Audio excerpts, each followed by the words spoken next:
ഓം ശാന്തി. 12/1/2024. ഇന്നത്തെ മുരളിയുടെ main points. മധുരമായ കുട്ടികളെ, സ്വയം ആത്മാവാണെന്ന് മനസ്സിലാക്കി ആത്മാവായ സഹോദരനോട് സംസാരിക്കൂ. ഇങ്ങനെയുള്ള ദൃഷ്ടി ഉറപ്പിക്കൂ, എങ്കിൽ ഭൂതങ്ങൾ പ്രവേശിക്കില്ല. എപ്പോഴെങ്കിലും ആരിലെങ്കിലും ഭൂതം കാണുകയാണെങ്കിൽ അവരിൽ നിന്ന് മാറി നിൽക്കണം. കഴിഞ്ഞ 63 ജന്മങ്ങളായി ശാരീരിക ദൃഷ്ടിയാണ് നമ്മൾക്കെല്ലാവർക്കും ഉണ്ടായിരുന്നത്. ശരീരത്തിൻ്റെ ആധാരത്തിൽ നോക്കുക, മനസ്സിലാക്കുക, അതിനനുസരിച്ച് മുന്നോട്ട് നീങ്ങുക, ഇങ്ങനെയായിരുന്നു. എന്നാൽ ഇനി വരാൻ പോകുന്ന സത്യത്രേതായുഗങ്ങളിൽ ആത്മീയ ദൃഷ്ടിയായിരിക്കും ഉള്ളത്. ആ ആത്മീയ ദൃഷ്ടി ഇവിടെ തന്നെയാണ് നാം അഭ്യസിക്കേണ്ടത്. ഞാൻ ആത്മാവാണ്, എൻ്റെ സഹോദരാത്മാവിനെ നോക്കുന്നു എന്ന കാഴ്ചപ്പാട് നന്നായി ഉറപ്പിക്കണം. ഇങ്ങനെ ഉറപ്പിക്കുകയാണ് എങ്കിൽ 5 വികാരങ്ങളാകുന്ന ഭൂതം നമ്മളുടെ ഉള്ളിലേക്ക് പ്രവേശിക്കില്ല. ഇനി ആരിലെങ്കിലും ഏതെങ്കിലും ഭൂതം പ്രവേശിച്ചതായി കാണുന്നുവെങ്കിൽ അവരിൽ നിന്ന് മാറി നിൽക്കണം. എന്തുകൊണ്ടെന്നാൽ ഒരാളിൽ പ്രവേശിച്ച ഭൂതം അടുത്തയാളിലും പ്രവേശിക്കാൻ സാധ്യതയുണ്ട്. അതിനാൽ അവരിൽ നിന്ന് ദൂരെ മാറി നിൽക്കണം. ചോദ്യം: ബാബയുടേതായതിനു ശേഷവും ആസ്തിക കുട്ടികളുമുണ്ട്, നാസ്തിക കുട്ടികളുമുണ്ട്. അതെങ്ങനെയാണ്? ഉത്തരം: ആസ്തികരവരാണ് ആരാണോ ഈശ്വരീയ നിയമങ്ങളെ പാലിക്കുന്നത്, ദേഹി അഭിമാനിയായിരിക്കുന്നതിന് പുരുഷാർത്ഥം ചെയ്യുന്നത്. നാസ്തികരവരാണ് ആരാണോ ഈശ്വരീയ നിയമങ്ങൾക്ക് വിരുദ്ധമായി ഭൂതങ്ങൾ പ്രവേശിച്ച് പരസ്പരം എതിരിടുകയും വഴക്കടിക്കുകയും ചെയ്യുന്നത്. 2. ആസ്തിക കുട്ടികൾ ശരീരം ഉൾപ്പെടെ ശരീരത്തിൻ്റെ എല്ലാ ബന്ധങ്ങളിൽ നിന്നും ബുദ്ധിയോഗത്തെ മാറ്റി സ്വയം ആത്മാ സഹോദരങ്ങളാണ് എന്ന് മനസ്സിലാക്കുന്നു. നാസ്തികർ ദേഹാഭിമാനത്തിൽ ഇരിക്കുന്നു. ബാബയെ അറിയുന്നവരെയാണ് ആസ്തികരെന്ന് പറയുന്നത്. ബാബയെ അറിയാത്തവരെ നാസ്തികരെന്നും പറയുന്നു. എന്നാൽ ബാബ പറയുന്നു, ബാബയുടെ പരിചയമുള്ള കുട്ടികളിലും പലരും നാസ്തികരാണ്, ബാക്കിയുള്ളവർ ആസ്തികരാണ്. അതെങ്ങനെയാണ് എന്ന് പറഞ്ഞു തരുന്നു. ബാബയെ തിരിച്ചറിഞ്ഞതിന് ശേഷവും ബാബ എന്തു പറയുന്നുവോ അതിൽ വിശ്വസിച്ച് എന്ത് നിയമാവലിയാണോ ലഭിച്ചിട്ടുള്ളത്, ദിനചര്യാക്രമമാണോ ലഭിച്ചിട്ടുള്ളത്, അതിനനുസരിച്ച് നടന്ന് ആത്മാഭിമാനിയാകാനുള്ള പുരുഷാർത്ഥം ആരാണോ ചെയ്യുന്നത് അവരെയാണ് ശരിക്കും ആസ്തികർ എന്ന് പറയുന്നത്.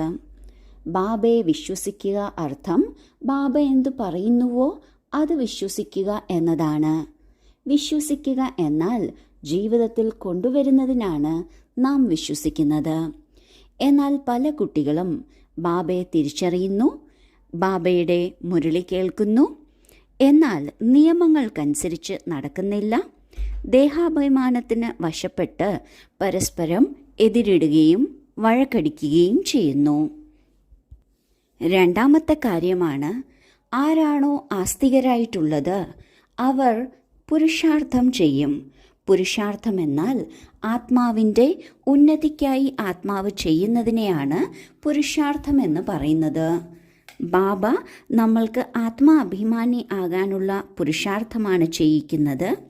ആരാണോ അത് ചെയ്യുന്നത് അവരെ ആസ്തികരെന്ന് പറയും. എന്നാൽ ആരിത് ചെയ്യുന്നില്ലയോ അവരെ നാസ്തികരെന്നും പറയും. ധാരണയ്ക്കുള്ള മുഖ്യസാരം: 1. ഒരു കാര്യവും ഈശ്വരീയ നിയമത്തിന് വിരുദ്ധമായി ചെയ്യരുത്. ആരിലെങ്കിലും ഭൂതം പ്രവേശിച്ചുവെങ്കിൽ അല്ലെങ്കിൽ ദൃഷ്ടി മോശമാണ് എങ്കിൽ അവരുടെ മുന്നിൽ നിന്ന് മാറിപ്പോകണം, കൂടുതൽ സംസാരിക്കരുത്. 2. സ്ഥായിയായ സന്തോഷത്തിലിരിക്കുന്നതിന് പഠിത്തത്തിൽ പൂർണ്ണ ശ്രദ്ധ നൽകണം.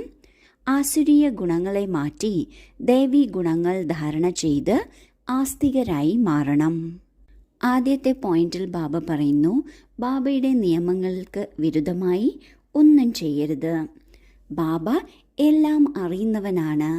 നമ്മൾക്ക് തന്നിട്ടുള്ള നിയമാവലിയിൽ ഓരോ കാര്യങ്ങൾക്ക് പിന്നിലും വളരെ വളരെ നന്മ അടങ്ങിയിട്ടുണ്ട്. അത് നമ്മൾ ആത്മാവിൻ്റെ നന്മയ്ക്കുള്ളതാണ്.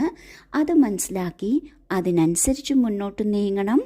നിയമം പാലിക്കുന്നതിൽ ഒരു തെറ്റും സംഭവിക്കരുത്. ആരിലെങ്കിലും ഏതെങ്കിലും വികാരം പ്രവേശിച്ചിരിക്കുന്നു എന്ന് കണ്ടാൽ, അല്ലെങ്കിൽ അവരുടെ ദൃഷ്ടി മോശമാണ് എന്ന് കണ്ടാൽ ഒരിക്കലും അവരുടെ അടുക്കൽ നിൽക്കരുത്. അവരിൽ നിന്ന് ദൂരെ മാറിപ്പോകണം. കാരണം ഇത് പകർച്ചവ്യാധി പോലെയാണ്. ഏത് വികാരമായാലും അത് നമ്മളിലും വരാൻ സാധ്യതയുണ്ട്. അതിനാൽ അവരിൽ നിന്ന് മാറി നിൽക്കണം. രണ്ടാമത്തെ പോയിന്റിൽ ബാബ പറയുന്നു, സന്തോഷം എല്ലായ്പ്പോഴും വേണമെന്നുണ്ടെങ്കിൽ പഠിത്തത്തിൽ നല്ല ശ്രദ്ധ കൊടുക്കണം. മുരളി കേൾക്കുക എന്നത് മാത്രമല്ല, മുരളിയെക്കുറിച്ച് പഠിക്കുകയും വേണം.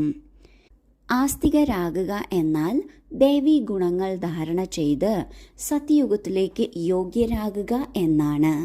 അതിനാൽ സത്യയുഗത്തിലേക്ക് പോകുന്നതിന് ദൈവീ ഗുണങ്ങൾ ധാരണ ചെയ്യണം. ആസുരീയ ഗുണങ്ങളെ മാറ്റിയെടുക്കണം. വരദാനം: നിശ്ചയത്തിൻ്റെയും ലഹരിയുടെയും ആധാരത്തിൽ ഓരോ പരിതസ്ഥിതിയിലും വിജയം പ്രാപ്തമാക്കുന്ന സിദ്ധി സ്വരൂപരായി ഭവിക്കട്ടെ. യോഗത്തിലൂടെ ഇനി ഇങ്ങനെയുള്ള സിദ്ധി പ്രാപ്തമാക്കൂ. അതായത് അപ്രാപ്തി പോലും പ്രാപ്തി അനുഭവപ്പെടുത്തണം. നിശ്ചയവും ലഹരിയും ഓരോ പരിതസ്ഥിതിയിലും വിജയിയാക്കി മാറ്റുന്നു. മുന്നോട്ട് പോകും തോറും പലതരത്തിലുള്ള പേപ്പറുകൾ വരും. ഉണങ്ങിയ ചപ്പാത്തിയും കഴിക്കേണ്ടി വരും. എന്നാൽ നിശ്ചയവും ലഹരിയും യോഗത്തിൻ്റെ സിദ്ധിയുടെ ശക്തിയും ഉണങ്ങിയ ചപ്പാത്തിയെയും മൃദുവാക്കി മാറ്റും. ശല്യപ്പെട്ടു പോകില്ല. നിങ്ങൾ സിദ്ധി സ്വരൂപത്തിൻ്റെ ലഹരിയിലിരിക്കൂ. എങ്കിൽ ആർക്കും ശല്യപ്പെടുത്താൻ സാധിക്കില്ല. എന്ത് സാമഗ്രിയുണ്ടെങ്കിലും സുഖമായി ഉപയോഗിക്കൂ. എന്നാൽ സമയത്ത് വഞ്ചിതരാകരുത്. ഇത് ചെക്ക് ചെയ്യണം. നിശ്ചയവും വിജയവും എല്ലാ പരിതസ്ഥിതികളിലും നമ്മളെ വിജയിയാക്കി മാറ്റുന്നു. വിജയിയാകുക എന്നാൽ നമ്മുടെ മനസ്സ് ചഞ്ചലപ്പെട്ടു പോകാതിരിക്കുക, നമ്മളുടെ ഉള്ളിൽ സംശയം വരാതിരിക്കുക, നമ്മുടെ സന്തോഷം നഷ്ടമാകാതിരിക്കുക. ഇതിനെയാണ് വിജയി എന്ന് പറയുന്നത്. പലതരത്തിലുള്ള വിപരീത പരിതസ്ഥിതികൾ വരും. ചിലപ്പോൾ ആഹാരം കഴിക്കുന്നതിന് ഉണങ്ങിയ ചപ്പാത്തിയായിരിക്കും ലഭിക്കുക. എന്നാലും നിശ്ചയവും ലഹരിയും സിദ്ധി സ്വരൂപത്തിൻ്റെ ശക്തിയും ഉണ്ട് എങ്കിൽ എങ്ങനെയുള്ള ആഹാരം തന്നെ ആകട്ടെ, നമ്മൾക്കത് വളരെ നന്നായി അനുഭവപ്പെടും. ഒരിക്കലും നമ്മൾ ശല്യപ്പെട്ടു പോവില്ല. അതിനാൽ ബാബ പറയുന്നു, സിദ്ധി സ്വരൂപത്തിൻ്റെ ലഹരിയിലിരിക്കൂ.